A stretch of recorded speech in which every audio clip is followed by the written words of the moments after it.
और very good morning दोस्तों, स्वागत है आपका हमारे यूट्यूब चैनल पे। आज हम नंबर सिस्टम में पार्ट 4 करने वाले हैं। ये सवाल काफ़ी इंपॉर्टेंट है आपके एग्ज़ाम के लिए, खास करके रेलवे, एनटीपीसी और ग्रुप डी के लिए। इस तरह के सवाल आपका एसएससी में भी देखा गया है। ये सवाल काफ़ी इंपॉर्टेंट होते हैं, लेकिन अगर इसे आप बेसिक मेथड से बनाइएगा तो काफ़ी समय लगेगा इसे बनाने में। तो आइए आज हम इसका शॉर्ट ट्रिक आपको बताएंगे कि कैसे 15 से 20 सेकंड में आप इस सवालों का आंसर दे पाएंगे। तो चलिए इस सवाल को बनाने के लिए शुरू करते हैं। पहला सवाल है हमारा कि यदि किसी संख्या का 15% दूसरी संख्या में जोड़ा जाए तो दूसरी संख्या बढ़कर अपने आप का 125% हो जाती है। पहली और दूसरी संख्या का अनुपात क्या होगा? ठीक है। उसी प्रकार से दूसरा सवाल है कि यदि किसी संख्या का 35% दूसरी संख्या में जोड़ दिया जाए तो दूसरी संख्या का मान 20% में की वृद्धि हो जाती है। तो पहली और दूसरी संख्या का अनुपात क्या होगा?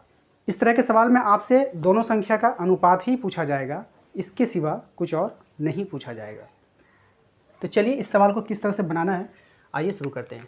देखिए, जब आपसे कहा जाए कि किसी संख्या का 15% दूसरी संख्या में जोड़ा जाए और दूसरी संख्या बढ़कर अपने आप का 125% हो जाती है। देखिए, जितना जोड़ा जाता है उसका आपको वैल्यू लेना है, ठीक है, परसेंट में नहीं लेना है, ठीक है ना। और जितना बढ़ाया जाता है उसको भी आपको वैल्यू में लेना है, उसे भी आपको परसेंट में नहीं लेना है। ये दो बातें आपको ध्यान में रखनी है। दूसरी बात, उसका अपोजिट कर देना है। क्या कर देना है? अपोजिट, और फिर रेशियो निकालना है।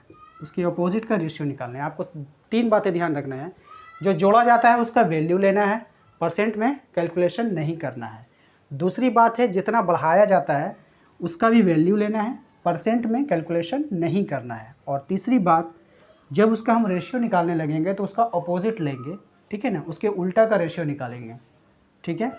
तो चलिए, यदि किसी संख्या का 15% दूसरी संख्या में जोड़ा जाए, देखिए कोई भी नंबर्स जो होता है वो अपने आप में 100% होता है। अपने आप में कितना होता है? 100% होता है। कोई भी नंबर, एनी नंबर, सभी नंबर अपने आप में 100% होती है, ठीक है। तो हम मान लेते हैं कि वो नंबर 100 थी, यानी वो अपने आप में 100% थी, 100 थी, ठीक है। उसका 15%, तो उसका 15% कितना हो गया? उसका अगर हम 15% निकालेंगे तो कितना हो जाएगा? 15 हो जाएगा, ठीक है। उसके बाद दूसरी संख्या बढ़ी, तो हम मान लेते हैं कि उसका पहले 100 होगा, बढ़कर वो अपने आप का 125% हो जाती है। यानी पहले वो 100% थी, अब बढ़कर 125% होगी। इसमें वृद्धि कितना हुआ? 25% का वृद्धि हुआ। कितना का हुआ? 25%। तो 100 का 25% जो होता है, 100 का आप निकालेंगे, 100 का 25%, तो 100 25 इंटू 100, तो 100 का जो 25% आपका 25 ही होता है। 100 का 10% 10 ही होगा। 100 का 14% 14 होगा। यानी कि 100 इसलिए माना गया है कि उसका परसेंट निकालना बहुत ही आसान होता है। तो क्या कह रहा है कि दूसरी संख्या बढ़कर अपने आप का 125% हो जाती है। जब वो संख्या अपने आप का बढ़कर 125% हुई तो पहले वो 100% थी, बाद में वो 100% थी, बाद में वो 125% हो गई। यानी कितना का वृद्धि हुआ? 25% का वृद्धि हुआ। कितना में? 100 में। तो 100 में अगर 25% का वृद्धि हुआ तो वृद्धि हुआ कितना का? 25 का। वैल्यू में अगर हम बात करें तो 25% का मतलब होता है 25, 14% का मतलब होगा 14, 100 में अगर हम तुलना करेंगे तो ठीक है। तो दोनों नंबर्स आपको पता चला गया, ठीक है। आपको परसेंट से हटा देना है, वैल्यू ज्ञात करनी है। तो यदि किसी संख्या का 15% कितना होता है? 15 होता है। दूसरी संख्या में जोड़ दिया जाए तो वो अपने आप का बढ़कर 125% हो जाती है। यानी वो 25% की वृद्धि हो जाती है। कितनी की वृद्धि हुई? 25% की। अब 25% होता है 25। अब आपको दोनों संख्या का अनुपात निकालने बोला था, तो हमने आपसे कहा था कि इनका अपोजिट का अनुपात आपको निकाल देना है। 5 से ये कट जाएगा 5 बार में, 5 से ये कटेगा 3 बार में, और 5:3, यही आपका आंसर हो जाएगा, ठीक है। उम्मीद करते हैं कि आपको समझ में आ गया होगा। एक बार फिर से रिपीट कर देते हैं कि किसी भी संख्या का अगर हम 15% निकालेंगे तो उसका वैल्यू में निकालिए, परसेंट में नहीं निकालिए। तो 15% 15 होता है, दूसरी संख्या बढ़कर अपने आप का 125% हो जाती है। अगर वो संख्या 100 थी और 125% हुई तो कितना का वृद्धि हुआ? 25% का वृद्धि हुआ, और 100 का 25% 25 ही होता है। तो ये हमें दोनों नंबर्स मिल गया। अब इनका रेशियो जब हमको निकालना होगा तो इनके अपोजिट का रेशियो निकाल देना है, 25 और 15 का। तो यहाँ पे आपको 5 और 3 आ गया, और यही आपका आंसर होगा। ठीक है, चलिए हम दूसरे सवाल को अब बनाने का प्रयास करेंगे।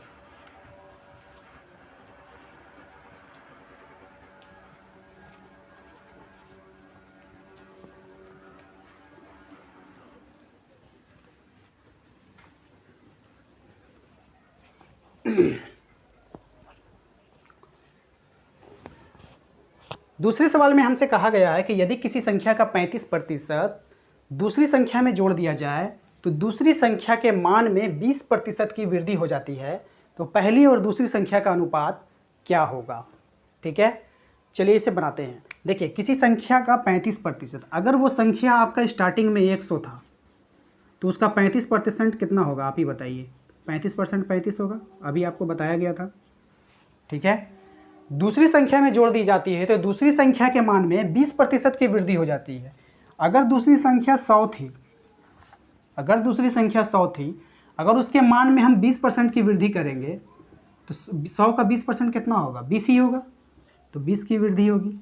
तो आपको दोनों नंबर्स मिल गया। और अब इसका पूछा गया है कि पहली और दूसरी संख्या का अनुपात ज्ञात कीजिए।